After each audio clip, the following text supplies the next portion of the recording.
Did this just throw her tits at me? It's down to the top 7 of Drag Race season 16 again, and the claws and the capes are out. Like, seriously, whatever happened to drag not being a contact sport? I'm Anna Rumor with PopCulture. And I'm Nick Valdez from comicbook.com. And this is Social Call, where we offer up our unfiltered opinions about RuPaul's Drag Race, our professional unfiltered opinions, that is. Today we're going in on season 16 of RuPaul's Drag Race, episode 11, and we are living our corporate fantasy or corporate nightmare in some cases. Nick, what did you think about this week's episode sponsored by PowerPoint? It's so tough because we've said this at length in the past, so I feel bad about reiterating this again, but we don't really have a funny group this season, right? Like, we don't really have a group that's meant to like make up skits and tell jokes. They slay so hard that they cannot possibly be funny. And for that, relatable. We'd like you to take a look at the following slides.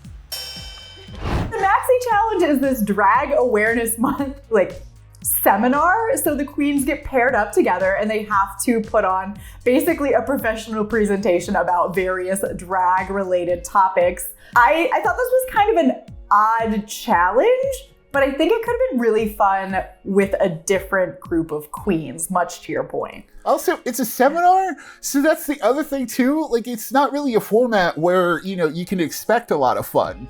It's just, I'm going to work, and this is like... Nick, what do you mean? We're at work right now, and I'm having so much fun. It's like, let's take this thing that everyone kind of dreads and make it funny. That could be a really good challenge, but we'll see how these queens do. Let's start off with Q and plain Jane.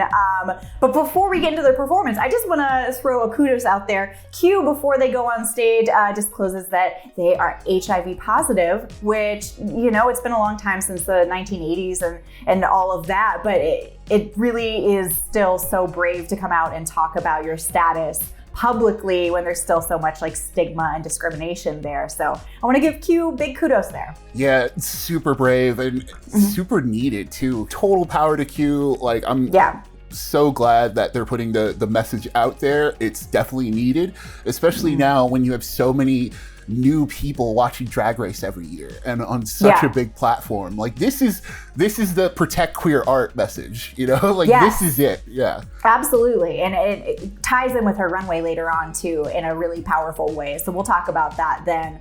But let's talk about their presentation. They come out for a Do You Know Your Drag Herstory presentation, and I thought they did the best of anyone. We started off on a high note and then went downhill, in my opinion. Q and plain Jade just work so well together, surprisingly, but maybe not surprisingly, because they both have that same kind of cutting edge, Yeah, they're kind of like two sides of the same coin, and I felt like their humor played really well off of one another.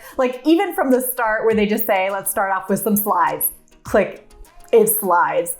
Oh, we've got some clips for you. Click, it's a bunch of clips. That's the kind of dumb humor that does really well on Drag Race. So I thought that was a very smart. And then, I was just laughing at all of their stupid stuff. Ross Matthews was the CEO of Hetero Corp. Jane introduced herself as Dr. Plain Jane MD. That made me laugh. Did you have any other standout moments?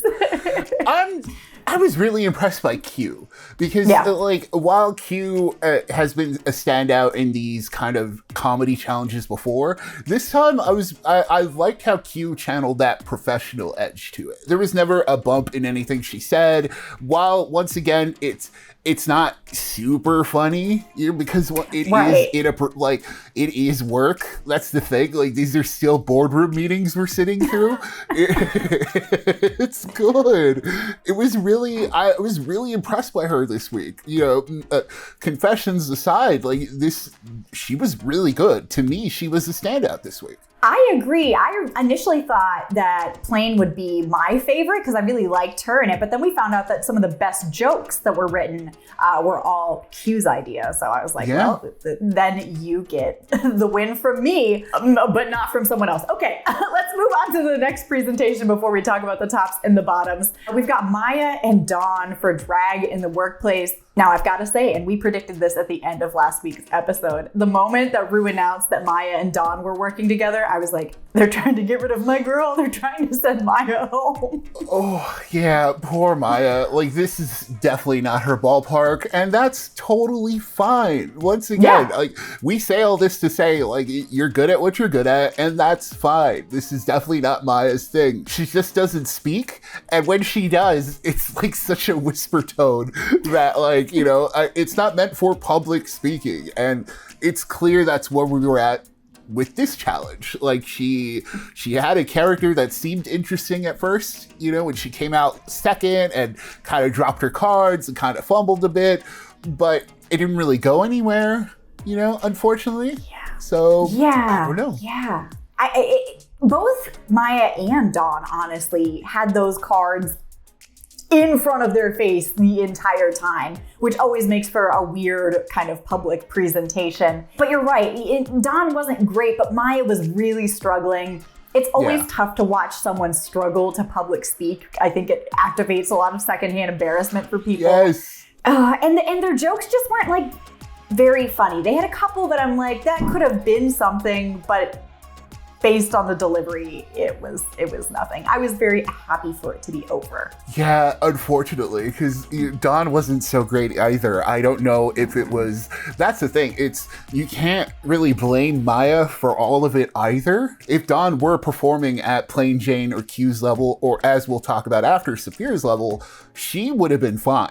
We would have been... It would have just been Nyia that we were concerned about. But no, it really was the both of them. Yeah, I was confused when the judges were like, well, Dawn, you had to do so much heavy lifting later on. I was like, well, I don't know. She was doing some pretty medium lifting in my opinion. Was she lifting? Like, you know what? She was lifting with her back, not with her knees, and that's the problem.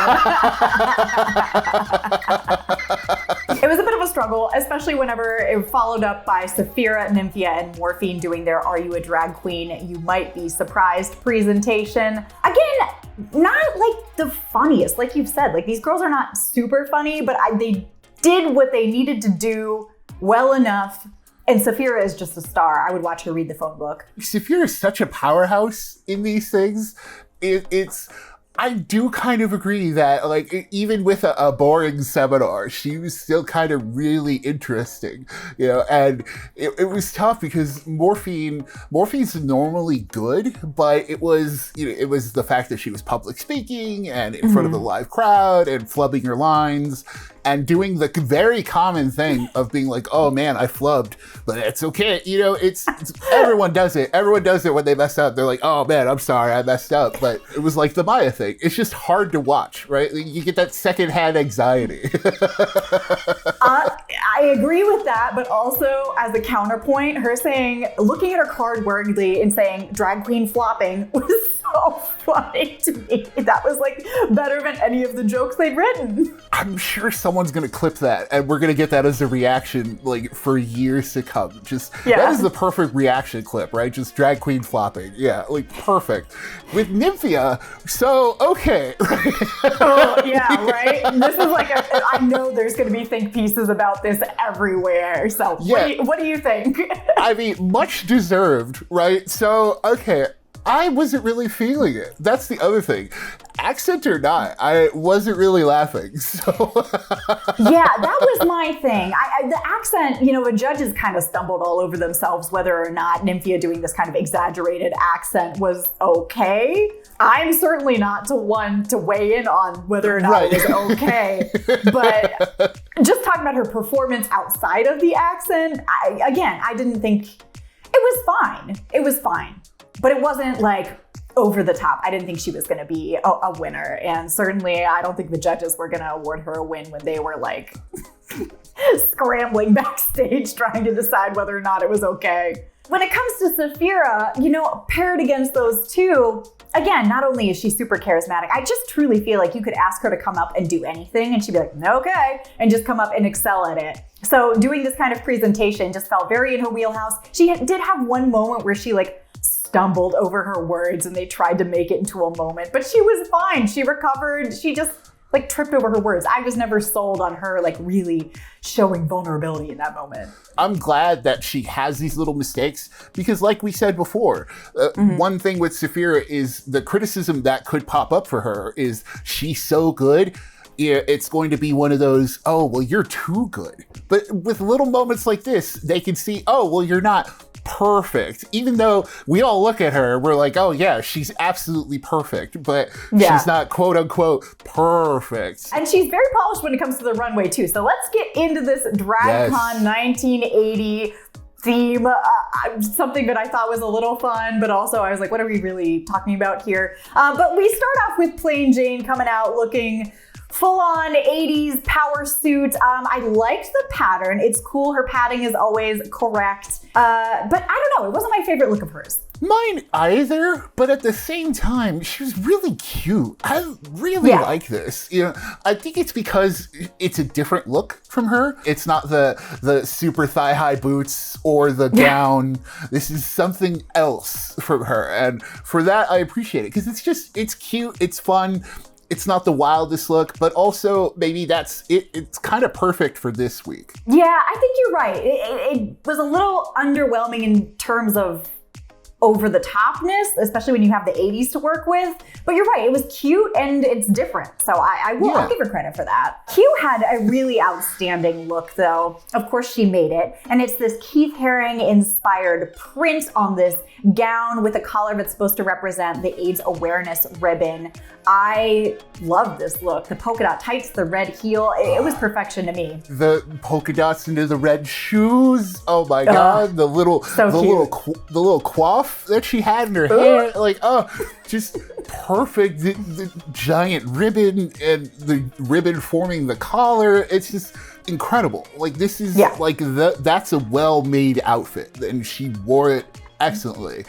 And I really thought this was Q's week, which is why when we get to the end, I was also shocked. So yeah, I had a lot of feelings about that. And they're kind of complicated, so we'll get to that shortly. But first, we've got to talk about Dawn coming out looking like she just walked out of the dumpster. I love the pink faux hawk, but the rest of it, there's too much going on. What is this? Like, I didn't feel, I know Bruce said it felt very 80s to her, but it didn't feel 80s to me. And there's, again, too much going on. I don't know. Did you like it? I did not like it either. She's a very punk rock horse. So like, I guess if you thought 80s, you thought My Little Pony, but like S&M, I guess it's fine. But you know. There's a whole corner of the internet for that. So yeah. But it's such a shame because Dawn last week, I was absolutely loving Dawn's because I was like full concept. It was clean. It had extra details that like worked within the concept. But here it gets lost. It's another one of the looks where she's just you're doing too much. Yeah, she's doing way too much. It's like hard to find a spot to even focus on. Next up though, we've got Maya who comes out and she's got almost nothing to focus on. I don't know, what did you think of this like green look? Because I love the color and that was it.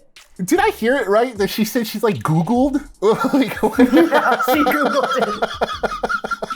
She Googled it. You know, DragCon in the 80s, something that existed and happened.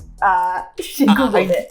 I guess so. And this is what she came out with. She added the little flowers. Wasn't it, Maya? It's such a shame she came out in this. I was like, oh, this is it. It was a green jumpsuit with a cape. Yeah. And that was kind of it. Like, again, the color looks great on her, but there was like bunching in the crotchal area. It was a green jumpsuit. It didn't feel like the 80s to me, like at all. Yeah, and she wasn't like padded too much either, which was something that it's just, Maya, what a shame. Yeah, truly, what a shame. Let's move on to Sapphira, though. She brings us back up. This is my 80s prom fantasy. She did everything that you could have wanted from an 80s challenge. It's this beautiful outfit, but dragged up. Everything is bigger. The hair, the clips, the buttons. I thought this was such a fantastic silhouette on her, and it was so beautiful too. Yeah, this hit the nail right on the head. It's just perfect. And once again, it's Sapphira, and she's just giving us these looks for free. I know. She's incredible, and every week it's a great look. Have yet to be disappointed, and it's this opposite for Morphine, who has my least favorite look of the season. Yeah, she comes out in this. How to describe? She's covered in glitter, which is always kind of a slay, but it didn't really pair with this pink kind of skirt thing she had going on with the butt cutouts, with the crystal butt cutouts. Yeah, it's working 9 to 5 and then clocking in again at midnight. So I guess it makes sense, right? Yes, that's it. That is exactly it. But beyond that, it's kind of a boring look, which I was surprised from Morphe, because normally I'm just so like impressed by her, and so this time she comes out and it's fine, but it's not great. Making crystal butt cutouts boring is a talent in and of itself. Yeah. And I'm not gonna judge her based on the wacky wig, because she said that her original wig broke. So I'm like, what? I wish that you had the original one. I don't know. It was a lot of flop for me. Yeah. Luckily, we had Nympia Wynn to come out and redeem us with this runway. Every time I think she can't slay any harder, she does. This Grace Jones, Keith Haring, another Keith Haring look, inspired look, insane. She looks so beautiful, and she made this. Yeah, it's not a direct one-to-one either, which is even more impressive, that you still get the Grace Jones, but it elevated just a bit, just a little more budget behind it, because Vamp notoriously didn't have that. So, it was all Grace Jones budget, which is totally fine, right? But here, Nympia kind of takes it to that next level, and it's so great. And here she is again, excelling without yellow and without bananas. And it's, why do you do this to us, Nympia? We know you have this. Do more of that. I know. Just as I'm sick of the banana, she comes out in this and all is forgiven, Nympia. We love you. This week was a stumble. Now let's talk about the judging for this week, because at the end of everything, both of us thought that Q was going to walk away the winner, but it's actually Sapphira who wins. Now, this is not an outcome I'm upset with, and I definitely see the argument for it because she is so good at everything, but I really did think it was going to be Q this week.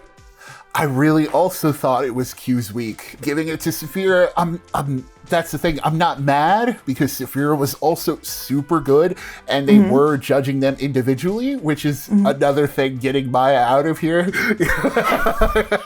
Truly, though. Because, we get to the final lip sync, and it's Maya and Morphine, and if it were judging them in pairs, and if it was Maya and Dawn, I don't think Dawn could have saved herself. I really think that would have been it. What's going on? Everything goes pitch black. Let's just say it was lucky that it was Maya and Morphine. Morphine's probably the only one who could have fought back against Maya. She's the only one with her own kind of tricks and a personality in the lip sync itself, and that split that lasted 10 minutes, Oh my God, that was so funny. And you could tell too a little bit that the producers were trying to push Maya out of there. Dim All the Lights by Donna Summers is a great song, but it's not like what I think of when I think of Maya's set of lip syncing abilities. So I was like, man, they really want her out of here. But she did hold her own, including this drag sabotage moment of throwing her cape on Morphine's face when she was in a backbend. Wild. Just incredible. Maya, once again, even if she didn't win this lip sync, she kind of won the lip sync, right? Oh, yeah. And it's so funny that we've talked about again and again, we're like, I just love her so much. I can't point to what it is about her, but I love her so much. If someone else did that, I'd be like, oh my gosh, that's not fair. But I was like, amazing. Morphine got up, whipped it right off. I was like, yes, girls, get it. Morphine throws her little chicken cutlet at Maya. I was like, we are on. This was maybe one of my favorite lip syncs of the season. Yeah, like Morphine put up such a fight, and it was ultimately the one that beat Maya, which is great because Morphine is our season narrator. So like we can't lose her just yet.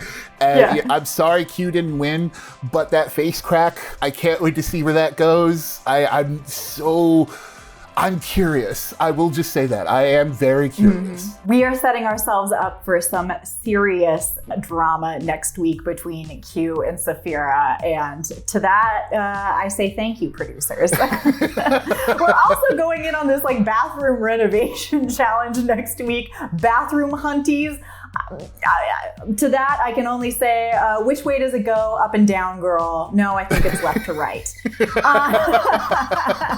So we will be recapping all of the drama next week here on Pop Culture Social Call. We're going to have a special guest with us too. Very exciting stuff. So tune in, like, and subscribe so you don't miss any episodes. And we will see you next week. Thanks for watching, everyone.